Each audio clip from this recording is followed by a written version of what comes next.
আসসালামু আলাইকুম। ভালো আছেন তো?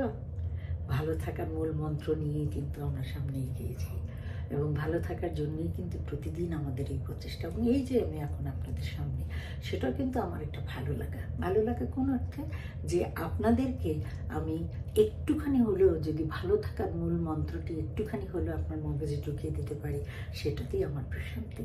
এবং যার জন্য আমি নিজে অভিনেত্রী, বাট আমি এই পথটা বেছে নিয়েছি যে আমার জীবনের অভিজ্ঞতা থেকে যা যা কিছু আমি মনে করি যে খুব সুন্দর, খুব ভালো, সেটা আমি করব। সেটা আমি অবশ্যই আমি সবার মধ্যে ছড়িয়ে দেব।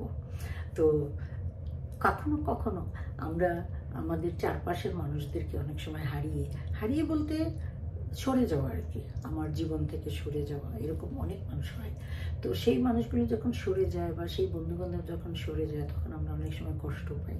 কিন্তু না, কষ্ট পাবেন না, কারণ যে চলে গেছে সে কিন্তু একেবারেই গেছে। কারণ সে যদি আপনার বন্ধু হতো তাহলে সে চলে যেতে পারতো না। সে আপনার শত্রু বলেই সে আপনার সাথে বেশি দিন নিজের ভালো লাগা বা নিজের ছায়াপাতটা আপনার সঙ্গে অ্যাডজাস্ট করতে পারলো না।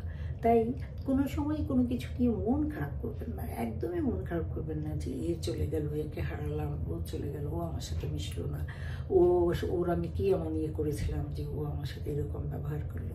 এগুলো নিয়ে কোনো সময় ভাববেন না, একদমই না।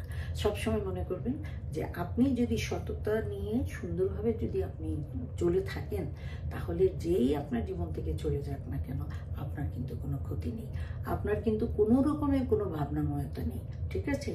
আপনার হচ্ছে গিয়ে সবচাইতে বড় পাওয়া বা চাওয়া হচ্ছে আপনি নিজে ভালো থাকা এবং আপনার ভিতরের এই ভালো থাকাগুলো সবার মধ্যে ছড়িয়ে দেওয়া। এই যে সবার মধ্যে ছড়িয়ে দেওয়ার জন্য আপনার যে চেষ্টা, অপ্রাণ চেষ্টা, এই চেষ্টাটাই কিন্তু আপনার সুখ, এই চেষ্টাটাই কিন্তু আপনার শক্তি। এবং এই সুখ এবং শক্তি যার জীবনে আছে, তার জীবনে আর কোনো কিছু না হলেও চলে। তার জীবনে অনেক কিছু যদি হারিয়েও যায়, তবুও কিন্তু সে তার এই অমূল্য ধনটুকুকে নিয়ে সে একটা ভালো পর্যায়ে, ভালো অবস্থানে সে থাকতে পারবে। তাই কখনোই কোনো কিছুর জন্য আফসোস করবেন না। আফসোস জিনিসটাই খারাপ। কোনো কিছুর জন্য আফসোস করবেন না। যা গেছে মনে করবেন ওটা আপনার জন্য ছিল না, আপনার জন্য ভালো ছিল না। আমাদের ধর্মেই তো আছে যে আল্লাহ আপনাকে সেই জিনিসটা থেকেই সরিয়ে দেন যে জিনিসটা আসলে আপনার জন্য ভালো নয়। আর আরেকটা কথা আছে না, যে জীবনে একটা দরজা বন্ধ হলে আরো 10টা দরজা খুলে যায়। ইটস ট্রু, এটা সত্যি, এটা সত্যি সত্যি সত্যি। এটা আমি আমার লাইফ থেকে, অভিজ্ঞতা থেকে আমি আজকে আপনাকে দৃঢ়ভাবে বলছি, এটা সত্যি। জীবনের একটি দরজা যদি বন্ধ হয়ে যায়, আরো 10টি দরজা খুলে যায়।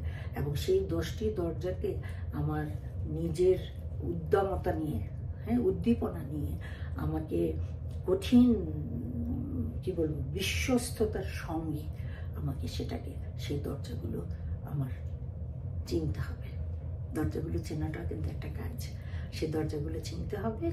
এবং ওই যে শুরুতেও যেটা বললাম, সবসময় যেটা বলি, ভালো থাকতে হবে। আপনি ভালো থাকতে গেলে দেখবেন আপনার সবকিছুই ভালো হচ্ছে।